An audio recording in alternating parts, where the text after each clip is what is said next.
Viertens, Kriminalität bekämpfen.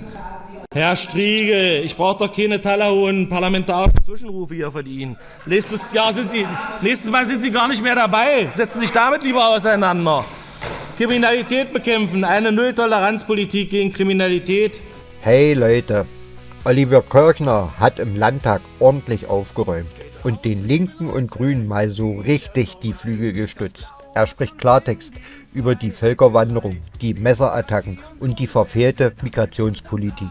Aber das Beste, er hält den Altparteien den Spiegel vor und nennt die AfD die einzige Feuerwehr, die hier noch löschen will, während die anderen die Brände legen. So sieht's aus, wenn man den Regierenden zu viel vertraut. Schaut unbedingt rein, es wird heiß. Auf geht's. Frau Präsidentin, werte Abgeordnete, Hohes Haus. Aktuelle Debatte der gesichert scheindemokratischen Fraktion Die Linke. Europäische Idee bewahren, Rechtsstaatlichkeit verteidigen, Menschenrechte schützen. Aktuelle Meldung, polizeibekannter Marokkaner fällt am Bahnhof Konstanz mit weiteren Männern über Mädchengruppe her. Nur kurze Zeit nach dem Attentat in Mannheim, nach dem Terroranschlag in Solingen und nach dem Messermord in Wolmerstadt erdreistet sich die Linke hier im Landtag von Sachsen-Anhalt, eine Debatte für noch mehr illegale und unkontrollierte Sozial- und Wohlstandsvölkerwanderung zu führen. Schämen sollten Sie sich. Nach 36.000 Messerangriffen in nur 3 Jahren muss man wirklich sagen, hat die Linke immer noch nicht begriffen, dass illegale Zuwanderung tötet. Mit solchen Debatten und ihrer zügellosen Migrationspolitik tragen sie eine Mitschuld an jedem Messeropfer, jedem Terroropfer und jedem gruppenvergewaltigten Mädchen in diesem Land. Eine Mitschuld, die auch jede hier vertretene Altpartei für sich in Anspruch nehmen muss, weil sie alle hier geltendes Recht brechen und außer Kraft setzen.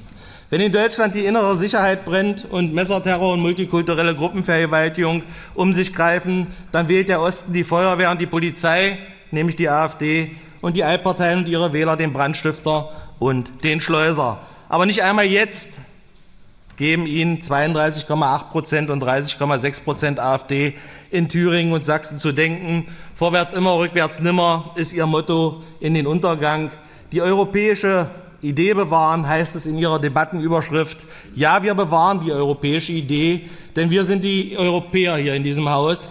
Wir wollen ein Europa der Vaterländer, ein Europa der Nationalstaaten, die unterschiedlicher nicht sein können, denn genau diese europäische Vielfalt lieben wir. Wir wollen keinen Vereinigten Staaten von Europa, der einfallt unter einem EU-Korruptionsparlamentsdach. Und natürlich wollen wir die Rechtsstaatlichkeit verteidigen und Menschenrechte schützen. Natürlich wollen wir das. Seit Merkels Amtsübernahme wanderten 4,4 Millionen Migranten ein. Damit leben in Deutschland so viele Migranten wie noch nie. Hinzu kommen weitere 9,6 Millionen Migranten, die einen Migrationshintergrund aufweisen und eine deutsche Staatsangehörigkeit besitzen. Weiterhin sind seit 2015 fast 400.000 Visa für Familiennachzug erteilt worden. Deutschland hat unter Merkel 42,2% aller nach Europa kommenden Migranten aufgenommen. Unter der Ampelregierung sind fast die Hälfte aller Bürgergeldbezieher Migranten, müsste eigentlich Migrantengeld heißen. Die Anzahl der Hartz-IV-Bezieher aus den 8 Herkunftsländern Afghanistan, Eritrea, Iran, Irak, Nigeria, Pakistan, Somalia und Syrien stieg von 2013 bis 2022 um über 443% an.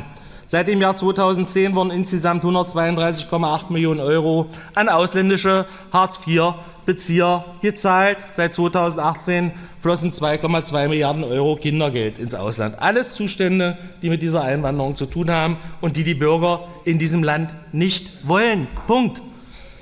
Zwei krachende Wahlniederlagen, zu der sich die dritte am 22.09.24 für Sie dazugesellen wird. 500.000 Arbeitslose mehr, seit die defekte Lichtsignalanlage in Berlin regiert. 40% Anstieg der Insolvenzen zum Vorjahr und damit der höchste Wert der letzten 10 Jahre. 25 Messerattacken täglich, 2 Gruppenvergewaltigungen täglich, 36.000 Messerangriffe in den letzten 3 Jahren und die Tatverdächtigen, wie zum Beispiel in Baden-Württemberg, zu 70% Migranten oder Deutsche mit Migrationshintergrund. 8,7 Millionen € für Edeka aus Habecks Wirtschaftsministerium, um die AfD zu diskreditieren. 28 Luxusabschiebungen kurz vor der Wahl von Afghanen mit einem Handgeld von 2 afghanischen Jahresgehältern als Dank für Mörder und Vergewaltiger, die sich an der Aufnahmegesellschaft abgearbeitet haben. Finanzierung eines Portals vom Bundesinnenministerium, welches in 9 Sprachen Tipps und Tricks veröffentlicht, wie man sich als Migrant vor Abschiebungen schützt und ihnen entgeht. 513.000 Asylanträge in Europa im ersten Halbjahr 2023. Sie lassen illegal nach Deutschland einreisen und geben den Illegalen dann noch ganz legal Rechtsschutz und Rechtsbeistand, um sich in Deutschland festsetzen zu können. Sie locken illegale Migranten ins Land und rauben den deutschen Bürgern die Sicherheit. Schämen sollten Sie sich. Deutschland braucht im Übrigen keine Migration bei 750.000 offenen Stellen und 2,8 Millionen eigenen Arbeitslosen. Die Asylgesetzgebung in Deutschland ist eindeutig. Paragraph 1 Absatz 1 Satz 1. Das Gesetz dient der Steuerung und Begrenzung der Zuwanderung. Paragraph 18. Asylsuchende sind an der Grenze zurückzuweisen, wenn sie über einen sicheren Drittstaat nach Deutschland einreisen wollen. Sie sind zurückzuweisen. Punkt, aus, Ende. Artikel 16a Absatz 2. Wer aus einem sicheren Drittstaat oder aus einem Mitgliedstaat der Europäischen Union nach Deutschland einreist, hat keinen Anspruch auf Asyl. Das wiederum bedeutet, wer illegal nach Deutschland einreist, hat kein Antragsrecht auf Asyl und somit auch kein Recht auf Leistungen des Asylbewerberleistungsgesetzes. Und das wiederum bedeutet, wir wünschen eine gute Heimreise.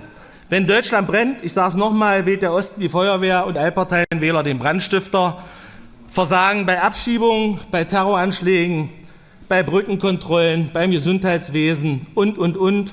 Wann hagelt es eigentlich mal Rücktritte bei dieser Regierung, frage ich mich in diesem Zusammenhang. Seit der de facto Abschaffung der Grenzen für angebliche Flüchtlinge durch die CDU-CSU-SPD-Regierung im September 2015 verschärfen sich in Deutschland die durch die illegale Masseneinwanderung verursachten Probleme drastisch. Die innere Sicherheit erodiert. Islamistischer Terror erschüttert das Land. Der politische Islam und der islamistische Antisemitismus treten immer unverhohlener auf.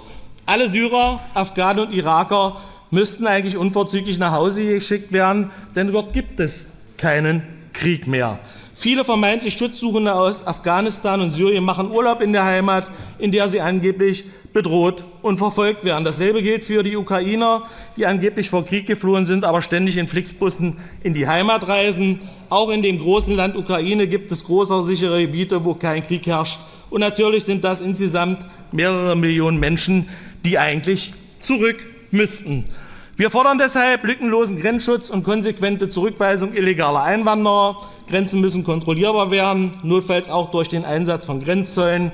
Jeder, der die Staatsgrenze unberechtigt überschreiten will, muss zurückgewiesen werden, selbst dann, wenn er Asyl beantragen will. Zweitens, abgelehnte Asylbewerber konsequent abschieben. Wessen Asylantrag abgelehnt ist, muss Deutschland verlassen.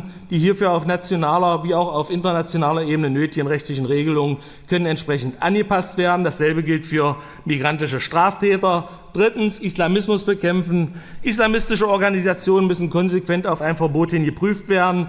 Die Einreise islamistischer Prediger muss unterbunden werden. Weiterhin gilt es, die Finanzierung des Islamismus aus dem Ausland auszutrocknen. Viertens, Kriminalität bekämpfen. Herr Striegel, ich brauche doch keine tallerhohen parlamentarischen Zwischenrufe hier verdienen. Nächstes Mal sind Sie gar nicht mehr dabei. Setzen Sie sich damit lieber auseinander. Kriminalität bekämpfen, eine Null-Toleranz-Politik gegen Kriminalität, bei der auch kleinere Verstöße konsequent geahndet werden, ist dringend geboten. Das gilt auch für Migranten mit falschen Identitäten. Wer lügt, der fliegt. Fünftens, Anreize zu illegaler Einwanderung beseitigen, keine Asylverfahren für Personen, die aus sicheren Drittstaaten einreisen, keine Asylverfahren für Personen ohne Identitätsdokumente, kein Spurwechsel oder Chancenaufenthalt. Asyl darf nicht zum Mittel der dauerhaften Einwanderung werden, keine freiwilligen Aufnahmeprogramme oder Familiennachzug für nur subsidiär Schutzberechtigte, keinen Einbürgerungsanspruch für Einwanderer, stattdessen Ermessensentscheidungen im deutschen Interesse, keine Unterstützung der Duldung von Schleusung im Mittelmeer. Sechstens, strikte Sachleistungen für Asylbewerber und Flüchtlinge nach dem Prinzip Brot, Bett und Seife. Siebtens, Bekämpfung von Pendelmigration und Sozialtourismus, unter anderem durch die Verpflichtung, Meldung Nichtdeutscher in den Passagierlisten der Bundespolizei von Fernbusunternehmen muss mit der Möglichkeit ausgestattet werden des Abgleiches durch Jobcenter bei Verdachtsfällen, Einführung digitaler Fingerabdruck-Scan-Verfahren. Achtens, Bürgergeldleistungen nur für Deutsche insbesondere Beendigung des Bürgergeldbezugs für Kriegsflüchtlinge aus der Ukraine. 9. Aktivierende Grundsicherung für Deutsche statt Bürgergeld für die ganze Welt. Einführung einer Arbeitspflicht im gemeinnützigen Bereich für Asylbewerber und für erwerbsfähige Empfänger von Bürgergeld. Meine sehr geehrten Damen und Herren, Deutschland hat im Übrigen keinen Klimanotstand, Deutschland hat einen Grenznotstand und ich muss ganz ehrlich sagen, Deutschland hat in allererster Linie einen Regierungsnotstand, denn dort ist der Fachkräftemangel besonders deutlich zu sehen. Meine sehr geehrten Damen und Herren, und damit sich dort etwas ändert, gibt es eigentlich nur einen einzigen Ein-Punkte-Plan und der heißt mit beiden Stimmen immer AfD wählen. Vielen Dank. Herr Kirchner, der Rassismus Ihrer Rede spricht für sich, den will ich nicht weiter kommentieren. Aber was ich tun will, ist das Bild oder dem Bild widersprechen, das Sie hier gezeichnet haben, Deutschland sei ein unsicheres Land. Das ist schlicht nicht zutreffend. Wenn Sie in die polizeiliche Kriminalstatistik schauen und mal ins Jahr 1994 zurückgehen, dann sind in diesem Jahr 1480 Menschen durch Mord und Totschlag in diesem Land ums Leben gekommen. Im Jahr 2023 waren es 676. Der Trend weist deutlich über Jahre und Jahrzehnte nach unten. Und das im Übrigen in derselben Zeit, wo der Ausländeranteil in diesem Land von 9% auf aktuell etwa 16,7% gestiegen ist. Das zeigt sehr deutlich, das rassistische Bild, was Sie hier zeichnen, ist in keiner Weise der Wahrheit entsprechend. Und ich finde, das gehört ausgesprochen. Herzlichen Dank. Ja, ich werde kurz darauf antworten, Herr Striegel. Ich bemühe nicht die polizeiliche Kriminalitätsstatistik, weil die ganz klar aufweist, dass Zuwanderer dort überproportional auffallen. Da müssen Sie sich bloß angucken. Das ist so, bei den Menschen, die hier wohnen, ist es ganz deutlich so. Bei 36.000 Messerangriffen in 3 Jahren, Herr Striegel, ist es klar, dass es normalerweise Zustände sind, die wir vor diesem Zustand gar nicht hatten. Und jetzt erkläre ich Ihnen, Mensch, sprechen Sie nicht ständig dazwischen, hören Sie es einfach an, damit Sie es auch begreifen, bevor Sie hier nicht mehr sitzen in der nächsten Legislatur. 68% der Sachsen-Anhalter sehen, dass zu viele Geflüchtete hier sind. 63% Männer, 73% Frauen. 66% der Sachsen-Anhalter wollen eine Begrenzung der Zuwanderer. 68% der Sachsen-Anhalter befürworten die Wiedereinführung von Grenzkontrollen. 67% der Sachsen-Anhalter sind für eine sofortige Zurückweisung illegaler Einwanderer an der Grenze. Das sind deutliche 2/3 der Bürger, für die wir hier Politik machen und nicht für 0,4% wie Sie, Herr Striegel. Und nun gehen Sie endlich nach Hause, da wo Sie hingehören.